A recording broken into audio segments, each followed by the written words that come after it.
दोस्तों, रूसी राष्ट्रपति व्लादिमीर पुतिन ने अपने सबसे गुप्त और सबसे विशाल बर्फीले खजाने की चाबी भारत के हाथों में सौंप दी है।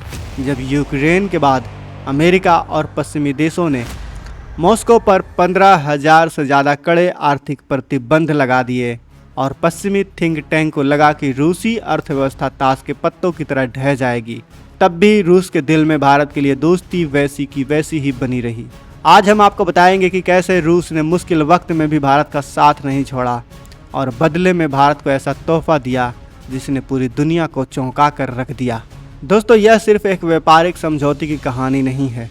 यह भारत और रूस की दोस्ती की कहानी नहीं है।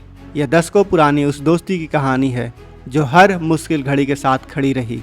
और इसीलिए वीडियो में आगे बढ़ने से पहले अगर आप भी मानते हैं कि रूस भारत का सच्चा और भरोसेमंद दोस्त है तो वीडियो को लाइक करके कमेंट बॉक्स में जय हिंद जरूर लिखें, क्योंकि जय हिंद कहना हम सब के लिए गर्व की बात है। दोस्तों, जब पश्चिमी पाबंदियों की वजह से रूस का व्यापारिक झुकाव चीन की तरफ बढ़ने लगा, तब भी पुतिन ने अपने सबसे पुराने और सबसे भरोसेमंद दोस्त भारत को नहीं भुलाया।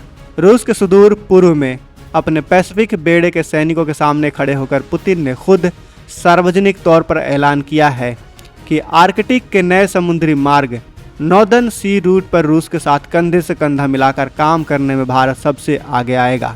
इस बयान के बाद भारतीय विदेश मंत्रालय ने भी साफ कर दिया है कि दोनों देशों के बीच कनेक्टिविटी और रणनीतिक साझेदारी का दायरा लगातार बढ़ रहा है। समझने वाली बात यह है कि चीन के होते हुए भी पुतिन ने भारत को ही इस प्रोजेक्ट का मुख्य साझेदार चुना है। आपको बता दो कि रूस नहीं चाहता कि उसका सुदूर पूर्व और आर्कटिक इलाका पूरी तरह से चीन के दबदबे में चला जाए, इसलिए उसने अपने सबसे पुराने दोस्त भारत के लिए आर्कटिक और साइबेरिया के दरवाजे पूरी तरह से खोल दिए। इससे रूस को एक स्थिर और स्वतंत्र साझेदार मिल गया। वहीं भारत को बिना कोई युद्ध लड़े दुनिया के सबसे बड़े ऊर्जा स्रोतों तक सीधी पहुंच मिल गई। यह दोस्ती दोनों तरफ से बराबर के भरोसे पर टिकी हुई है। अब आप सोच रहे होंगे दोस्तों कि यह नॉर्दर्न सी रूट क्या है और रूस ने इसे भारत को दिया तो इससे भारत को क्या फ़ायदा होने वाला है। तो ज़रा इसे गौर से समझिए। यह रूस के आर्कटिक तट के किनारे साइबेरिया के बर्फीले समंदर से गुजरने वाला एक सुपर हाईवे है जो अटलांटिक और प्रशांत महासागर को सीधे जोड़ता है। मुंबई या चेन्नई से यूरोप तक पुराने स्वेज रूट से 21,000 किलोमीटर और 35 से 40 दिन का सफ़र तय करना पड़ता है। आपको बता दो कि मुंबई या फिर चेन्नई से यूरोप तक पुराने स्वेज रूट से 21,000 किलोमीटर और 35 से 40 दिन का सफ़र तय करना पड़ता है, जबकि इस रास्ते से यह दूरी घटकर 13,000 किलोमीटर रह जाती है और सफ़र मात्र 12 से 15 दिन कम हो जाता है। सबसे बड़ी बात, यह पूरा इलाका रूस के सख्त नियंत्रण में है, यानी यहाँ ना कोई मिसाइल का खतरा है, न समुद्री लुटेरों का खतरा। दुनिया की कोई भी पश्चिमी ताकत भारतीय जहाज़ों को छूने की हिम्मत भी नहीं करेगी। और सबसे बड़ी बात, इस रास्ते पर पूरा कंट्रोल भारत का होगा। दोस्तों, -40 डिग्री के इस बर्फीले समंदर में जहाज़ चलाना आसान नहीं है। इसके लिए रूस अपनी वो तकनीक भारत के साथ साझा कर रहा है जो दुनिया में सिर्फ मॉस्को के पास है। रूस की सरकारी न्यूक्लियर कंपनी रोसोटॉम के पास मौजूद दुनिया के सबसे ताकतवर परमाणु आइस ब्रेकर जहाज़ हैं, जैसे आर्कटिका, सिबिर और उराल 3 मीटर मोटी बर्फ़ को गर्म चाकू की तरह चीरते हुए रास्ता बनाते हैं। इसी दोस्ती के तहत भारत के नाविकों और मरीन इंजीनियरों को भी आर्कटिक की बर्फीली परिस्थितियों में जहाज़ चलाने की खास पोलर नेविगेशन ट्रेनिंग दी जा रही है।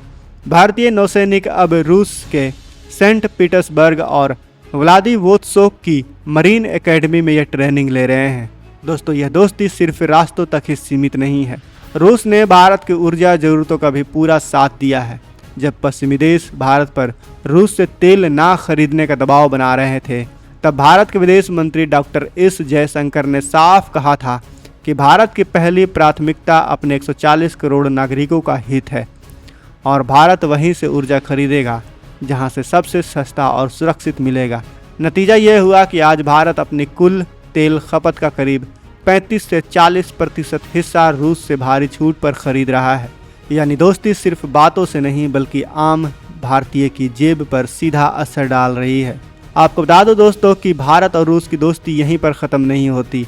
भारत और रूस ने मिलकर चेन्नई और व्लादिवोस्तोक ईस्टर्न मैरीटाइम कॉरिडोर भी तैयार कर रहे हैं, जो भारत के पूर्वी तट को रूस के सुदूर पूर्व से जोड़ेगा। पुराने रास्ते से यह दूरी करीब 16,000 किलोमीटर और 40 दिन से ज़्यादा की थी, जो अब घटकर सिर्फ 10,300 किलोमीटर और 24 दिन की रह गई है, यानी सीधे 16 दिन की बचत। जब नॉर्दर्न सी रूट पूरी तरह से सक्रिय होगा तो रूस के उत्तरी इलाकों से आर्कटिक LNG और कच्चे तेल के टैंकर सीधे भारत के बंदरगाहों तक पहुंचेंगे और इससे भारत को न हॉर्मुज के तनावग्रस्त खाड़ी का डर रहेगा और न स्वेज कैनाल के जाम का डर। दोस्तों, यह वो दोस्ती है जो दशकों से हर मुश्किल दौर में परखी गई है, चाहे संयुक्त राष्ट्र में साथ खड़े होना हो या रक्षा और ऊर्जा क्षेत्र में साझेदारी। जब दुनिया की बड़ी ताकतें अपने फ़ायदे के हिसाब से पाला बदलती रहती हैं तो रूस भारत के साथ अपनी दोस्ती को हमेशा प्राथमिकता देता है। और अब आर्कटिक के इस बर्फीले खजाने का दरवाज़ा खोलकर रूस ने एक बार फिर साबित कर दिया है कि यह दोस्ती सिर्फ दिखावे की नहीं बल्कि ज़मीन पर उतरने वाली असली साझेदारी है।